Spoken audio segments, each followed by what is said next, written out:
안녕하십니까?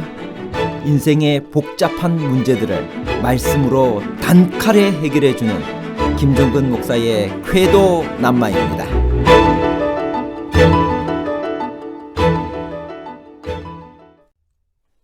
마태복음 10장 28절은 마치 몸과 영혼이 별개여서 사람들은 몸은 죽일 수 있지만 영혼은 죽이지 못하고, 반면에 하나님은 몸과 영혼을 동시에 멸하시는 분으로 묘사하고 있는 듯한 성경절입니다.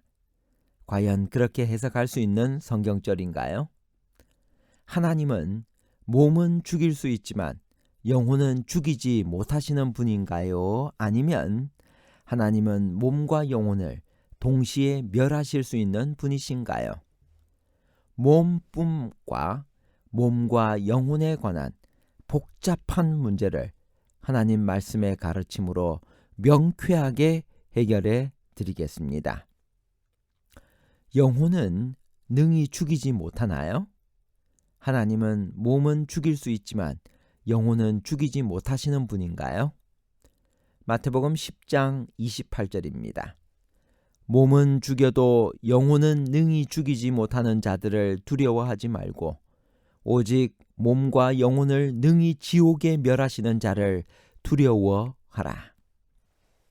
사람이 죽으면 어떻게 되고 어디로 가나요? 많은 학자들과 그리스도인들이 주장하거나 믿는 것처럼 의인이 죽으면 곧바로 천국으로 가고 악인이 죽으면 지옥으로 직행하나요? 이 질문은 인간의 사후 상태와 행방에 관한 견해의 차이에 불과한 사소한 문제가 아니라 그리스도교의 핵심 교리에 포함될 만큼 중요하고 그리스도인의 신앙생활에 크나큰 영향을 끼칠 만큼 중대한 것입니다. 이 문제는 또한 성경이 제시하는 인간론, 즉 인간의 본질과 운명이 무엇인가 하는 질문에 대한 옳은 답을 추구하는 것이고, 그리스도께서 가르치신 종말론, 즉 세상 역사의 끝에 일어날 사건들의 과정과 내용이 어떤 것이냐 하는 물음에 대한 참된 이해를 탐색하는 것입니다. 우리 몸의 존재는 어떻게 구성되어 있을까요? 이 문제를 해결하기 위해 우리가 먼저 살펴봐야 할 사항은 인간이 어떻게 창조되었고 그 존재가 어떻게 구성되고 있는가 하는 것입니다. 이에 대한 성경의 진술은 매우 명확합니다. 창세기 2장 7절, 여호와 하나님이 흙으로 사람을 지으시고 생기를 그 코에 불어넣으시니 사람이 생명이 된지라. 성경은 사람의 재료가 흙이라고 말하고 그 사람이 타락하여 죽게 되었을 때는 창세기 3장 19절에 내가 필경은 흙으로 돌아가리니 그 속에서 내가 취함을 받았음이니라고 선언합니다. 하나님께서 인간의 코에 불어넣으신 생기는 전능자의 기운 또는 전능하신 분의 입김, 공동번역에는 그렇게 번역했습니다. 즉 생명의 섬광이었습니다. 이것은 마치 전기 또는 전류와도 같은 것입니다. 우리가 텔레비전에 전기를 넣으면 전류가 그 속에 있는 각 부품으로 흘러가면서 무채색의 화면을 천연색의 화면으로 바꾸고 살아서 움직이는 사람들로 채워줍니다.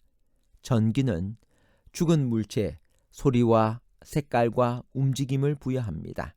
그러다가 텔레비전에서 전기를 끊어버리면 그것은 다시 아무런 소리도 색깔도 움직임도 없는 물체로 돌아갑니다. 사람에게 있어서 생기도 꼭 이와 같은 역할을 합니다.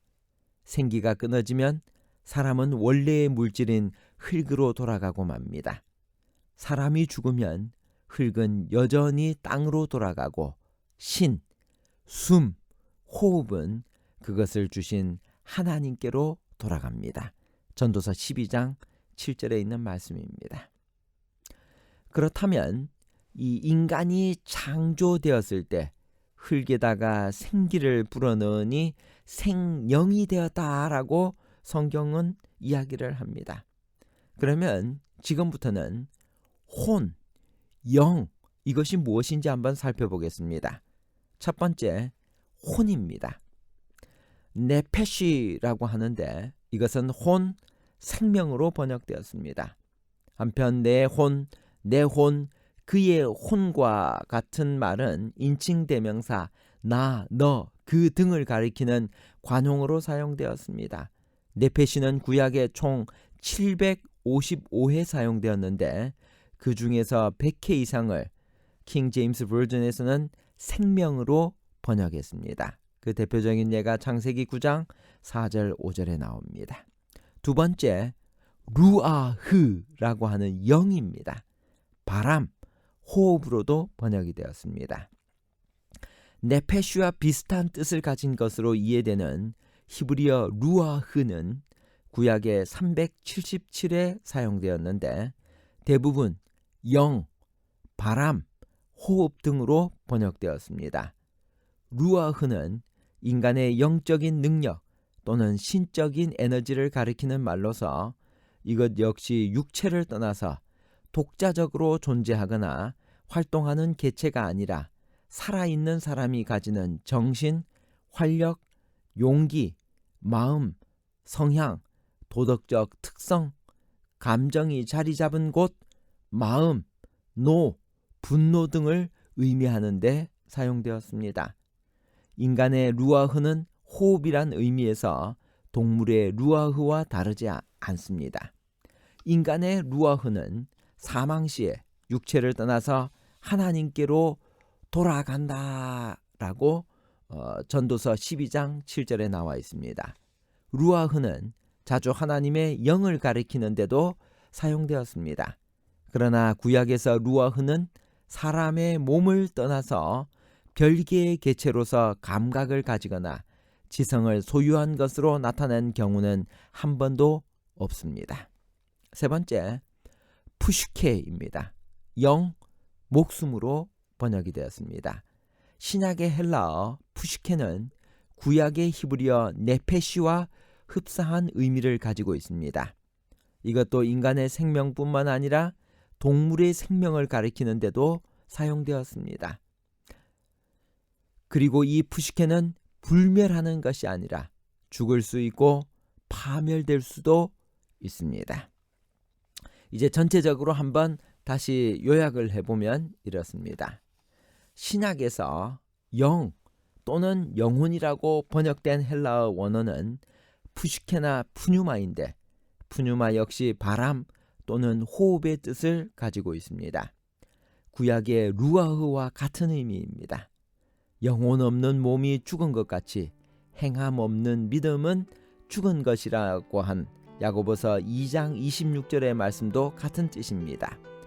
푸슈케는 신약에 40번 쓰였는데 호흡이나 목숨 혹은 생명의 뜻으로 쓰였으며 단순히 사람 전체를 의미하기도 했습니다.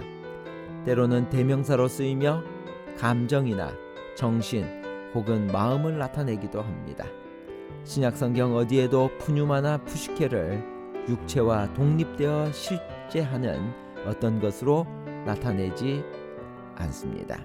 따라서 본문에서의 영혼도 사람의 육체에서 분리되어 나온 실제하는 어떤 영적 생명을 말하는 것이 아니라 인간의 육체에 반대되는 지적이고 영적인 분야, 즉 정신적 분야를 의미합니다.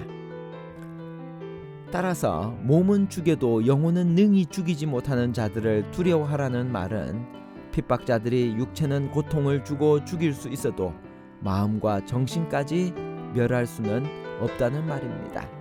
그러나 하나님의 심판은 존재 전체를 멸하시는 심판입니다.